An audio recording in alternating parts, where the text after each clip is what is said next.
Brizuela, hombre nacido en Córdoba. Lo hace más rara Palacio. Oh, que arriba bien Brizuela ahora. Uno los golpes de Palacio. Bueno, el ascendente por parte de Palacio. El piso Brizuela. La cuenta de la... Déjà battu les Chichkins, les si Alguien de ce monde. Oh, crochet du gauche! Benitez a été sonné, il est reculé dans les câbles. Et là. Crochet de la main gauche au corps, suit. Gros crochet de la main gauche au corps qui a passé en dessous. Oh! What's up, fight fans? Welcome to my channel. This is Johnny, and in today's video we're going to be going over the statistics that nobody talks about when mentioning this coming weekend's fight at light heavyweight between two heavy-hitting guys, Khataev and the Argentinian Derval Palacio. This fight takes place on the undercard of the Kambosos Jr. vs. Jordan fight here in Sydney, Australia, under the Matchroom banner, as well as Riyadh season. Guys, today we're going to break down two lesser-known light heavyweights. One is a rising prospect. The other one is a veteran coming out of Argentina. Both guys are heavy hitters. One has a 100% career knockout to win ratio, which has been getting him comparisons to Artur Beterbiev. The other guy has finished almost all of his wins via knockout, all but 3. So today we're going to go over and educate everyone who these guys are. We're going to talk a little bit about their statistics, what they've been up to, educate everybody what to expect. Stay tuned to the end of the video because I'll not only give you what Las Vegas is saying about this fight, but I'm also going to give you my prediction. Guys, before we continue, I want to say thank you to all the new subscribers. Thank you to everybody who's been with me since day one. And if you haven't already, could you hit subscribe? Could you like this video? As well as hit the little bell notification button. What this will do is alert you every time I put something out that's new. Thank you. Guys, let's get this one started. Now, both of these guys are knockout artists. One hails from Russia, but now calls Australia home. He's signed by George Kambosos' father, Jim. The other comes from Argentina. Now, both guys have exciting, fan-friendly styles. So today I want to share a little bit about what they've been up to and talk to you guys on what to expect. Guys, this weekend, George Kambosos Jr. takes on Daud Jordan on March 22nd. The 5-fight card hosted by Matchroom Boxing, with the headline bout being of tremendous importance for both guys' careers. Kambosos, it's a chance to reverse his recent rough patch after a spectacular undefeated run that saw him start out 20-0. Kambosos Jr. suffered back-to-back losses to Devin Haney. While he managed to bounce back against Hughes, he subsequently lost to Ukrainian boxing legend Vasily Lomachenko. Meanwhile, for Jordan, it's an opportunity against the most high-profile fighter he's ever faced. The pair competed super lightweight. Elsewhere, there's also Sky Nicholson. She's set to defend her WBC women's featherweight belt against fellow unbeaten boxer Tiara Brown. Now, finally, to focus on the fight we're talking about here, it's at light heavyweight between Khataev and Derval Palacio. Khataev, in particular, is exceptionally powerful, having stopped every single opponent he has ever faced. Meanwhile, Palacio has stopped all but 3 of the fighters he's beaten. I just watched Palacio's last fight against Kevin Brizuela, and what you're going to see in Palacio is a very technical guy in terms of where he keeps his guard. Just like any Argentinian boxer or MMA fighter, he's super aggressive. Palacio is flat-footed. He wants to stand in front of you and throw power shots and get you out of there. So this is why fight fans, true blue fans, are excited about this, because this one is going to be a fan-friendly firefight. With Khataev, you got to understand who this guy is. Storied amateur background. He won a bronze medal at the 2020 Olympics. Now, as a professional, 9-0, 9 knockouts, 100% career knockout to win ratio. When you watch this guy fight, he's going to stand right in front of you as well. He's going to have the hand speed advantage. He rips the body. He is a bit unorthodox regarding his technique, where he lets go of his hooks. He throws monstrous hooks, literally just winging them at you, waiting for you to crumble. It's going to be no secret what each guy wants to do. And once again, this is why people have this checked on the fight card, because if you're a fan of knockouts, firefights, tune into Palacio versus Khataev. If you look at Las Vegas, Vegas has this fight blowout literally on the odds, meaning all of the bettors who have bet on this fight, meaning all of the bettors at this moment have put all their money on Khataev. $100 on Khataev to win on the money line only gets you $4 in return. Palacio is a 14-1 dog, meaning 100 gets you 1,400. At this moment, at the start of the week, there aren't any prop bets. Vegas, the betting app I use down here, Sportsbet, isn't allowing me to take method of victory. So as of now, it's just money line, $1.04 versus 14-1. If you're gonna pick this fight, I actually would say stay away, because right now there's no juice. Like I said, if that does change, I'll let you know. I'm obviously gonna predict a knockout. I think it's gonna be fun while it lasts. I just think that Khataev's class is going to be too much. He's going to be the younger guy. He has more pop on his punches, and he knows what he has to do. He's going to go for the knockout. I think he should get the fight done in the first half of the fight. This is a 10-round affair. I should mention, Khataev's never been out of the 7th round. He likes to get his work done early. We saw him against Bolotniks. This guy has had world-class experience, and he knocked Bolotniks out with a brutal body rips. So this guy likes getting it done to the body. He likes working multiple levels. And what I'm expecting him to go in there in brutal fashion and knock out Palacio. Nothing against the Argentine. In his career, he just hasn't had the global experience or the amateur pedigree that Khataev has. And I think for fans, what to expect, this is a classic matchup of two guys who want to go out there and knock you out. So don't expect Palacio to avoid the power. Expect him to be there to get hit, and it's going to be interesting to see if he can hold up or withstand, or how long he can withstand the power coming back from the Russian. Now, guys, let me know in the comment section below, Khataev or Palacio, who wins and how.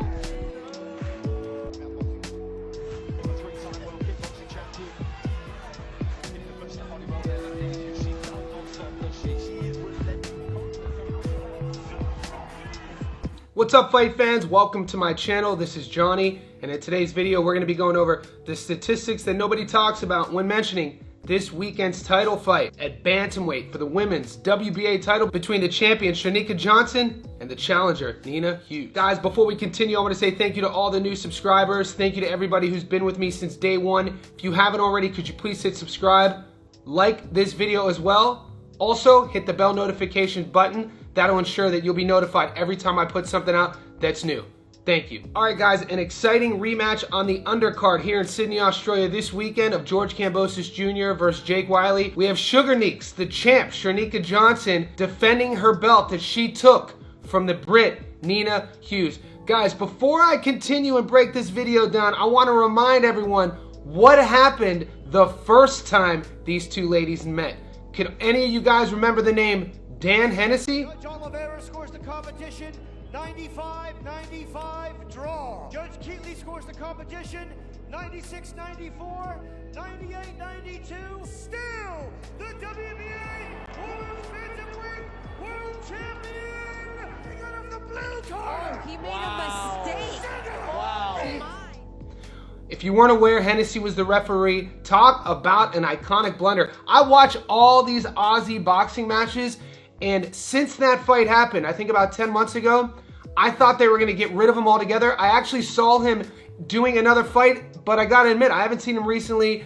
I don't wish ill will on anybody who makes mistakes. I'm a firm believer that we all deserve a second chance. So, Dan Hennessy, if you're watching this, I hope you're well. Moving forward, this is the rematch. Shanika Johnson has said in an interview that the only reason this rematch is taking place is because of the announcer's blunder. I don't know if I agree with that. It was a very exciting fight. You had Nina Hughes, the champion. Shanika Johnson took her belt. Why doesn't the champion get a rematch? And here we are. In the first fight, if you broke down the punch stats, you would see that it was a tale of two game plans. You had Nina Hughes, who was going there and overloading on her power shots, and Shanika Johnson, who was using her jab. Nina Hughes, the stats don't lie, she wasn't as efficient, and her landing ratio was way less than half than Shanika Johnson's jab. Also, Shanika Johnson was way more accurate on both her overall punches and her jab, which eventually gave her the fight. The scoring was all over the shop. If you're unaware of both of these fighters, what we're going to do in this video is talk a little bit about their path to where it brought them to this fight. We're going to go over the resume, talk a little bit about the odds,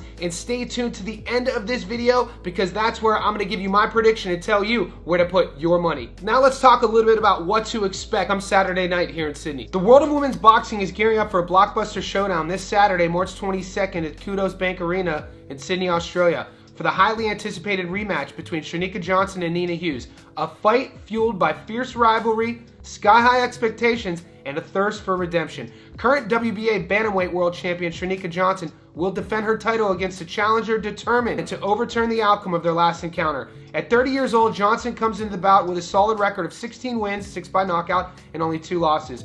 Her technical prowess and relentless ring pressure have established her as one of the most respected champions in her division.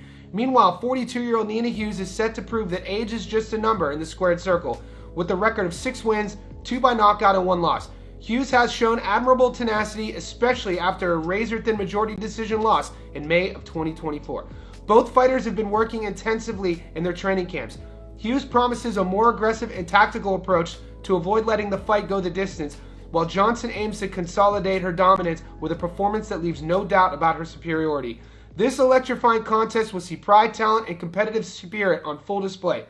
Will Hughes avenge her loss, or will Johnson reaffirm her status as the undisputed champion? The answer will be determined in the ring. Guys, like I always say, only time will tell. When you look at Nina Hughes, fight fans, I wouldn't blame you to see the record 6-1 and then see her age at 42 years old and think that, oh, she got into the sport late. Well, yes and no. She got into boxing in her mid-20s for fitness. She loved it, picked it up, which is actually the case for a lot of us. We don't all become pro. She took the amateur route. She actually had a stellar amateur career in the UK and came razor close to becoming an Olympian. Things didn't work out. She stepped away from boxing, started a family, years passed, and then in her late 30s, she saw the influx of women's boxing matches worldwide being promoted, and she was like, hey, let me throw my hat into the ring and see if I can make a go of it. And sure enough, by 2022, she was the WBA world champion. She held that title until 2024, until Shanika Johnson took it, and this is the rematch. Shanika Johnson, she's all action. Neither one of these ladies take a step back, so it's really going to come down to the adjustments they made in the first fight. I'm going to be interested to see if Shanika sticks with that jab and to see if Hughes changes up her game plan a bit and tries to jab a little bit more instead of throwing power punches to get her way in. She's going to be the shorter fighter, and her reach isn't as long as Shanika's, so I would like to think that she's going to use the jab a little bit more, maybe some head feints, sneak her way into the pocket, and set up the power shots instead of throwing them without anything in front of them. Let's take a closer look at Shanika Johnson's career. Guys, Johnson's 16-2 with 6 knockouts out of 254 bantamweights in the world. She's ranked number 5. She goes in the ring with a 38% career knockout to win ratio, and the 30-year-old is an orthodox fighter, standing at 5'5". We last saw her fight Nina Hughes, who was undefeated 6-0. She won a majority decision in the 10th. Ellie Scotney 6-0. She lost a decision in the 10th. Ramadan 29-3 won a decision. Escobar 12-2 won a majority decision in the 10th. When you think about her style, when you think about her tenacity, her showmanship, her nickname, her Instagram, her social media, she's all action. It was like Shanika Johnson was built for the bright lights. So she is going to be a tough out for Nina Hughes to show up in Australia and take that belt away from her. This is what makes it all more exciting. Now let's take a look at Nina Hughes and what she's been up to. Nina Hughes is 6-1 with 2 knockouts out of 254 bantamweights in the world. She's ranked number 12 and is the ranked number 1 bantamweight in the UK. She carries into the ring a 33% career knockout to win ratio. The 42-year-old Brit is an orthodox fighter standing at 5'3". She last fought Shanika Johnson, who was 15-2. She lost a majority decision in the 10th. Katie Healy 6-0, UD in the 10th. Jamie Mitchell 8-0, UD in the 10th. Michaela 7-9 knockout in the 2nd. Gallagher 4-0 majority decision in the 10th. Like I said, she's coming in the ring with an amateur pedigree. She is a former world champion, and you know she's going to want her belt back. When I look at these two fighters side by side, it's tough to ignore the age discrepancy. 30 years old versus 42 years old. The one thing with the women's game, though, is the sport is different due to those shortened rounds. This is why when you see the ladies, it's almost like the round starts and it's 2 bulls crashing into each other. Ultra exciting, and I have to tip my hat to the Australian promoters because there are some exciting female boxing matches in Australia. It almost seems like every other month. So this is going to be another one of those. Shanika's going to be the taller fighter. She's going to have the reach, and she is the champion. I can't talk down on that enough in regards to how tough it is to take that belt away from a champion. We look at the odds of this fight. Let's take a look at the money line first. Remember, guys, I do live in Australia, so my betting app is called Sportsbet, and this is what the money line shows as of today. If you were to take Shanika Johnson just to win the fight, $100 gets you 71 back. If you would take Nina to win the fight, 100 gets you 230. So it's not quite a 50-50 fight, but it's pretty close. Nina Hughes is the slight underdog at $2.30. The draw pays 15 to 1. Remember, guys, in the first fight, one of the judges had it as a draw. So I'm asking you in the comments section below, is anyone going to put 100 bucks or whatever your wager is on the draw? 15 to 1. Big winner. Good luck to that. Now, let's look at the method of victory. This way will give you a little bit more opportunities to add a little bit of juice on your bet. Now, I do like the $1.71 and $2.30 for either or to win, basically on the money line by itself. But if you want to add in different odds for a points decision or a knockout, Shernika by points is $1.93, meaning that if you put her on a parlay and she wins by knockout, you lose your parlay. That's why the odds are a bit higher. If you want Shernika by a knockout, 10 to 1. Nina Hughes points or decision, 265. Nina Hughes knockout, 12 to 1. Neither one of these ladies are knockout artists. That's why the money is in the favor of the decision. 193 for Shernika, 265 for Nina. Where I think about putting my money on and my prediction for this fight, I got to think about the age. I got to think about what's at stake. And if you watch the last fight, it was all action. So you got to expect the same thing. It was less than a year ago. So I don't expect either fighter to show any signs of decline. Where my money's going to go, I'm going to take Shernika Johnson by decision. I think that she's going to overwhelm Nina with that pace. I think that it's going to be enough to win a points decision. I think her jab is technical enough to keep Nina away from her, considering she has the height and reach advantage. And I think she's just going to do the same thing. Circle away from Nina's power and outpoint her. In the comment section below, let me know if you agree or disagree. Are you taking and new or and still? And guys, if you...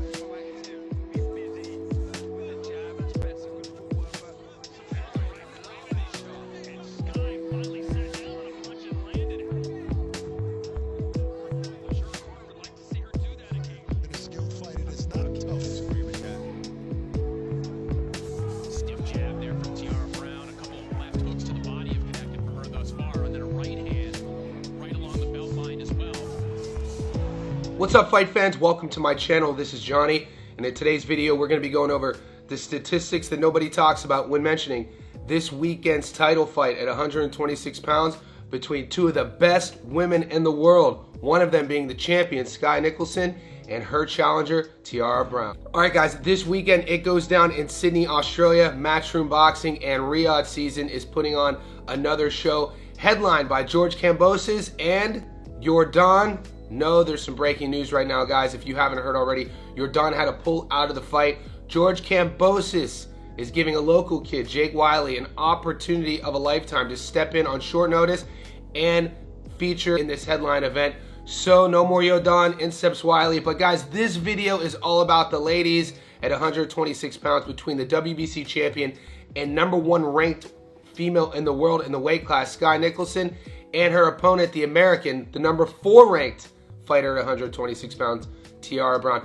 Guys, these two ladies have been going back and forth for a few years now on social media, and finally they meet in Sydney, Australia. This one is for the True Blue fight fans. If you've been following my channel for a while now, you'll know that this is my first feature Stats Don't Lie video with a female fight. So I'm excited to present this to you. You know that I've been speaking about in our community section and on the shorts of wanting to feature more and more boxing matches from around the world, not just headline pay-per-view fights like Crawford versus EJ. As time has been passing, my channel has been growing. I've been able to do this more and more, and this is exciting for me and anyone out there who loves the sport of boxing. I appreciate the sport and interact with this video. We want to push this video to the top of YouTube's algorithm.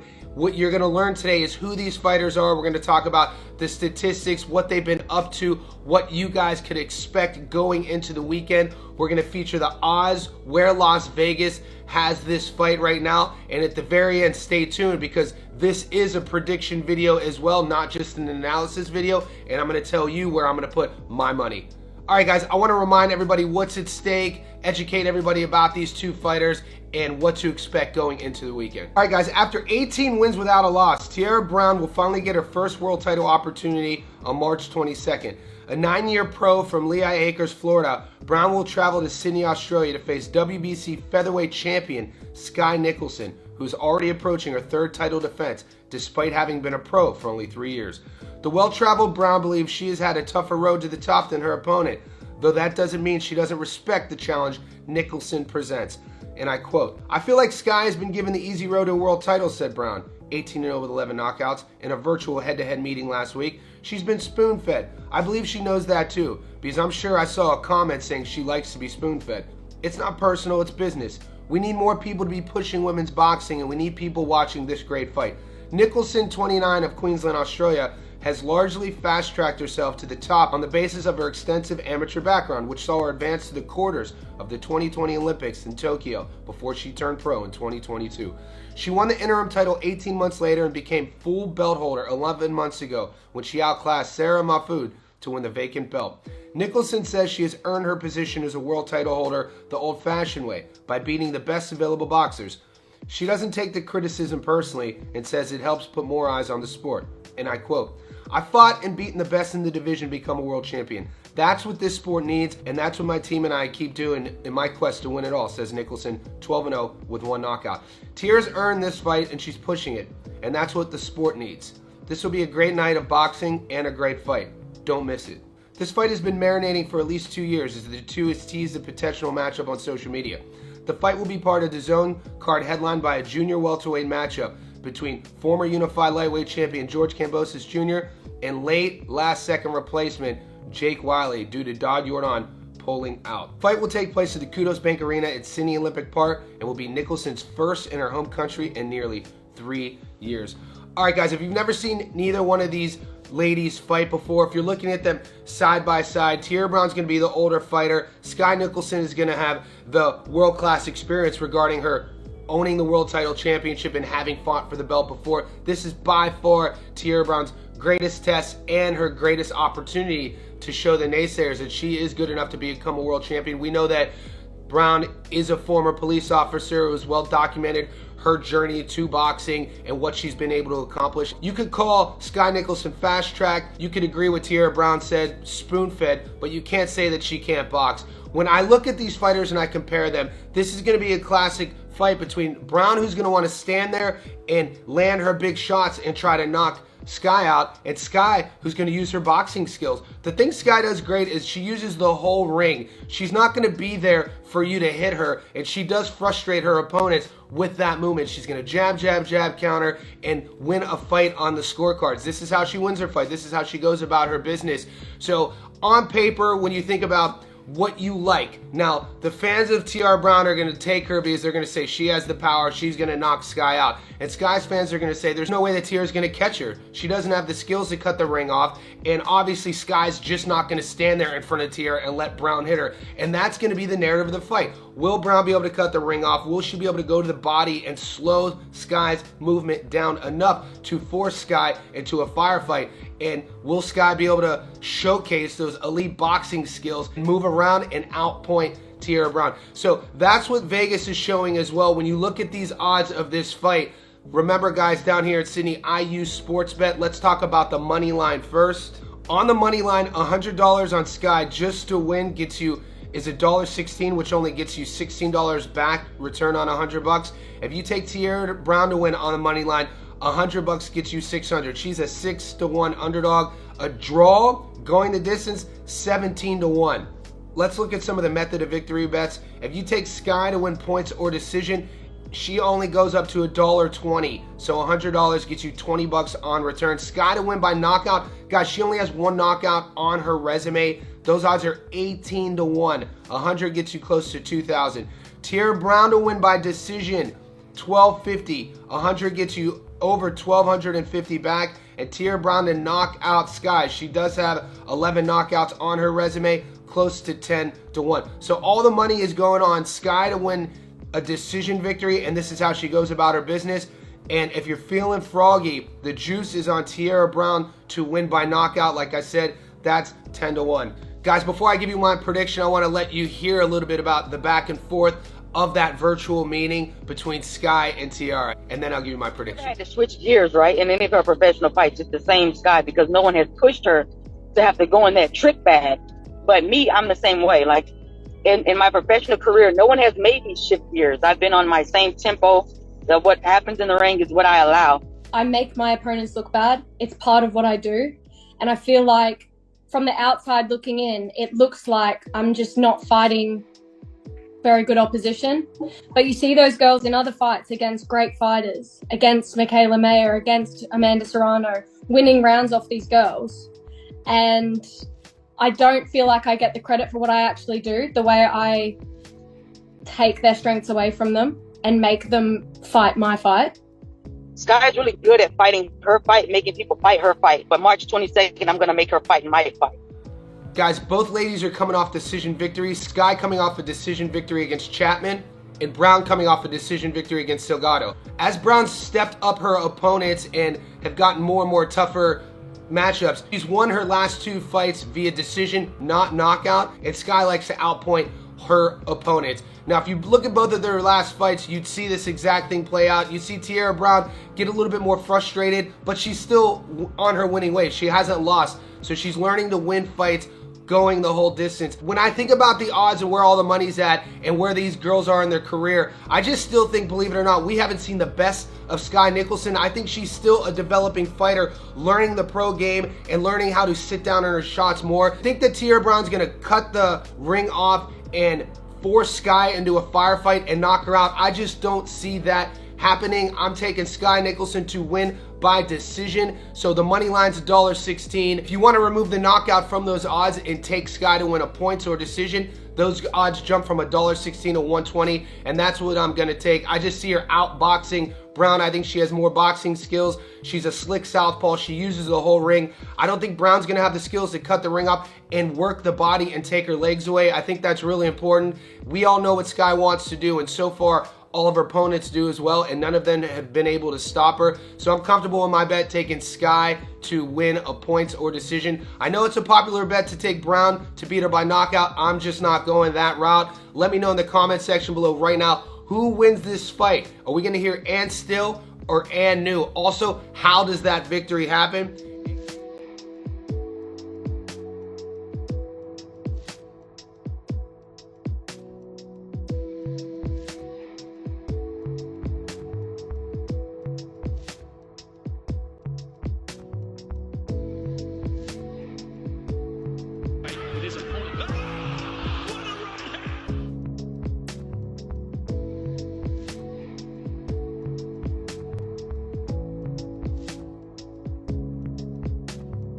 What's up, fight fans? Welcome to my channel. This is Johnny, and in today's video we're going to be going over the statistics that nobody talks about when mentioning this weekend's fight at 140 pounds here in Sydney, Australia between George Kambosos Jr. and Jake Wyllie. Guys, before I continue, I want to say thank you to all the new subscribers. Thank you to everybody who's been with me since day one. And if you haven't already, a lot of you guys are watching my content and you're unaware that you haven't hit subscribe yet. Could you please do that now, as well as like this video and hit the bell notifications buttons. That will alert you every time I put something out that's new. Thank you. All right, guys, we had a reshuffling in the fight schedule a bit. This card was almost canceled. We know Matchroom and Riyadh Season is behind it, and George Kambosos Jr.'s original opponent, Yordan from Indonesia, goes to get last-second medical checks, and he was administered into the hospital. He had to pull out of the fight early this week, and in steps 140-pound Australian champion Jake Wyllie. Jake is a knockout artist from the Fortitude Valley, Queensland. He's 16-1 with 15 knockouts. Want to give a shout out to my boy Deadly Dana Colwell. He's been featured on the show before. He's the guy who fought Shushu Carrington. Little fun fact for you, the only fight that Jake didn't win by knockout was against Dana. That was years ago anyway, but Dana took him to a split decision. So Jake Wyllie's a different fighter now. This is a young, hungry 24-year-old with nothing to lose. In this video, we're gonna remind everybody who George is. We're also gonna educate everybody who Jake is. We'll go over their most recent fights, their recent resumes, see what they've been up to. We'll also talk about Las Vegas and the odds. I'll tell you where I'm gonna put my money at, and stay tuned to the end of the video because this is a prediction video. Let's get started by telling everybody and catching everyone up to date on what happened earlier in the week and what's at stake in this fight. Yordan forced to withdraw on medical grounds for blockbuster show at Sydney's Kudos Bank Arena, live worldwide on DAZN. Ferocious George Kambosos Jr. will now face a huge Australian clash against young knockout artist Jake Wyllie in the Sydney homecoming this Saturday, live on DAZN. The 24-year-old Queensland native steps in at under a week's notice for the main event after Kambosos Jr.'s original opponent, Jordan, was ruled out on medical grounds following a visit to a hospital in his homeland of Indonesia. Wyllie, promoted by No Limit Boxing, has an impressive resume of 16 wins and 17 fights with 15 victories by way of knockout. And he is ready to spoil Kambosos' homecoming party at the Kudos Bank Arena, brought to fans around the globe under the sponsorship of Riyadh season. This is what dreams are made of. I've already arranged tickets to come watch on Saturday, and now I'm fighting in the main event, said the Australian super lightweight champion Wyllie. This is the opportunity of a lifetime, and I'm ready to take it with both hands. George has boxed at the highest level in the sport, but I'm young, ambitious, and ready to put it all on the line in Sydney on Saturday. Expect fireworks. Jake the Machine Wyllie is coming. The mission remains the same for Kambosos Jr., however, with the former undisputed lightweight world champion relishing his first test in the 140-pound division as he sets his sights on a potential world title fight with IBF champion Richardson Hitchens, and I quote, "I'm ready to showcase all the hard work I've been putting in over the last 3 months, no matter who the opponent is," said Kambosos Jr., 21-3 with 10 knockouts. Boxing is unpredictable, and it is very unfortunate to have Jordan medically pull out 5 days before the event, but the ferocious show goes on because there is no show without me. Victory is the only thing on my mind, no matter what, and it sets up my 140-pound world title shot next. I want to give a good local Aussie kid a shot. Jake Wyllie's 16-1, 15 knockouts stands out. He is the current Australian 140-pound national champion, the only one that hasn't been disrespectful for a payday, and I like how he's gone about his business in the boxing world. So I'm giving Jake the Rocky shot, the opportunity, but that's where it ends. This is not a Rocky movie. Don't get it twisted. There is no happy ending. A ferocious statement is what you'll see on Saturday night. Victory by any means. When this was announced that Jordan pulled out and a local Aussie kid steps in, I feel as fight fans, this makes for better TV. I think there's more sort of intrigue now on this fight. I've done my due diligence to look at what the international boxing content creators on YouTube are saying, and I gotta be honest with you, I found a lot of people who are thinking that Wyllie is going to step in on short notice and beat George Kambosos Jr. And the reasoning is that they're impressed by that sparkly record, they're impressed with his youth and age, and they're not that impressed with how George has looked over his last few fights. So right now, I want to take a closer look at Kambosos' last few fights. Alright guys, to remind everyone, George Kambosos is 21-3 with 10 knockouts. He's currently ranked number 42 in the world at 140 pounds and ranked number 2 in Australia, right behind Liam Perro.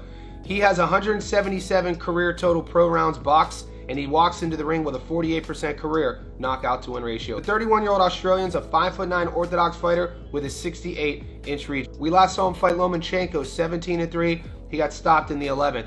Maxie Hughes 26-5. He won a majority decision in the 12th. Devin Haney the second time lost a decision in the 12th. Haney the first time lost a decision in the 12th. And then Teofimo Lopez, who was 16-0. George won a split decision in the 12th. Guys, boxing is a sport of what? I say it all the time. What have you done for me lately? And sometimes all it takes is one amazing moment, one great performance to highlight and enshrine a career, whether you're in the middle of the career or at the end of the career. And with George Kambosos, that performance against Teofimo Lopez set him on a superstar trajectory. And you could say what you want about him. You could talk about how he lost 2 times to Devin Haney. You could talk about he's lost 3 out of his last 4. But what you can't talk about is that George Kambosos is a draw. People tweet worldwide about George Kambosos. Champions at 35-40 know that if they fight George Kambosos in Australia, they're going to get a headline main event in a packed arena with the whole world's eyes on them. So don't forget that. And with Jake Wyllie, he has an opportunity to do the same thing. Obviously, the cards are going to be stacked against Wyllie's short notice fight, but he is coming off a fight. We saw him on the undercard, and his fight got stopped due to a cut. It was an accidental clash of heads, but it wasn't him who got cut. So he steps. It's not like he wasn't in fight camp. It's not like he wasn't training. And at 24 years old, this modern day of boxing, especially here in Australia, these guys stay fit. These guys train year round. Everybody is waiting with the hand up whenever an opportunity like this arises, and Jake put his hand up first. It's good to see. I'm excited to see what he does with this opportunity. Right now, I want to share a little bit about what he's been up to. Guys, Jake Wyllie's 16-1 with 15 knockouts. He's currently ranked 95 in the world at 140 pounds and 5 within Australia. He currently has 51 total pro rounds, and he carries into the ring a 94% career knockout to win ratio. The Australian's 24 years old. He's an orthodox fighter standing at 5'7". We last saw him only a few weeks ago against Alan Villanueva, who was 13-6. That fight ended in a no contest due to a headbutt. Dylan Emery, 23-1, knockout in the 4th. Paharn, 2-0, knockout in the 1st. Wyawong, 7-4, knockout in the 2nd. Houston, 5-1, knockout in the 4th. Guys, it's easy to get sort of enamored by the knockout to win ratio, by the record, but as fight fans, especially the longer you've been in the game, you understand the importance and the relevance of opponents. Jake's never fought a 12-round fight. He's never fought anyone even as close to being as seasoned as George Kambosos Jr. George fights for world titles. George packs out arenas, so this is a huge step up for Wyllie. I know his sparring partners, his camp is extremely confident in him. They think that he has the skills and the tools for what it takes to dethrone George, and if he is able to do it, he's literally the next in line. He is the next big name in Australian boxing, and this is why I feel that with Jordan stepping out and Wyllie stepping in, that narrative, the storyline of the fight, I think got a lot stronger. When we think about what it means to step up and fight the best competition in boxing, boxing is a sport where our physical tools are tested each time.